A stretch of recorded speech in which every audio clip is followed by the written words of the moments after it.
Hello, all. I hope you're all doing well.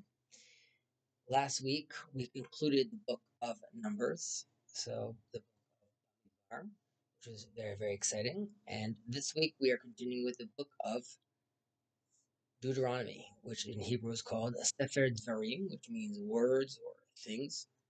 And the book, generally speaking, is happening in the 40th year after the Exodus of Egypt. And Moses is talking to the Israelites, and we're going to go see how they are preparing for entering the land, some of the struggles they're going to face, some more commandments are given.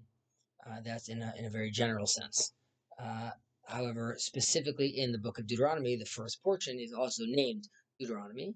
And this week's portion, we are introduced to the 12 spies. That, of course, a famous story, their interaction with the Ammonites, the war with the last giant, Og, and we also discuss the two and a half tribes that don't enter the land of Canaan, rather they stay in the Jordan. But specifically, I would like to talk about this week the relationship and discussion we have around the attitude towards the Ammonites and the Moabites. And to understand this, we need to look inside and see that there is a certain tension. On one hand, we read that no Ammonite or Moabite may enter the assembly of the Lord, right? That's in Deuteronomy 23:4. And here we're commanded to not marry any males from Moabite to Ammon. And on the other hand, we know of Naaman the Ammonite and Ruth the Moabite, who ultimately end up establishing the kingdom of Israel, right? So, how do we understand this tension?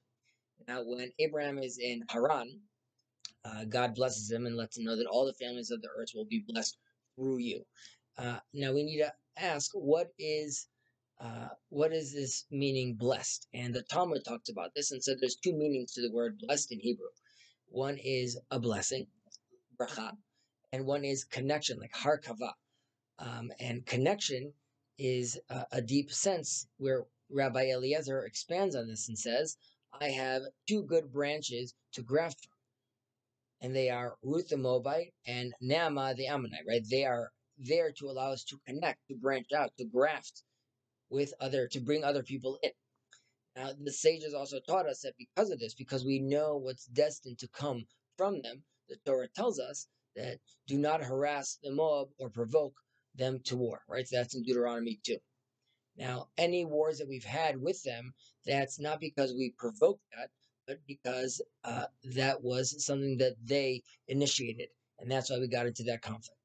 Now, the ambivalence that we have towards Ammon and Moab, it really stems from the founding act that that uh, that brought these two nations about, and that is Lot's daughters establishing Moab and Ammon out of their desire to preserve the name of Saddam through Lot.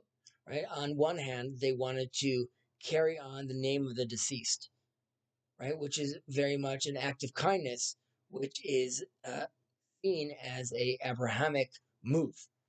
On the other sense, and on the other hand, you have the deceased over here is Saddam, right, which is the epitome of anti kindness.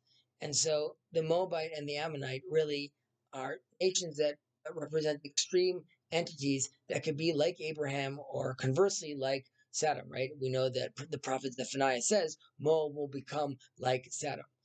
The role of Israel, as we discuss often in this channel, is to, bring out the hidden good within these nations.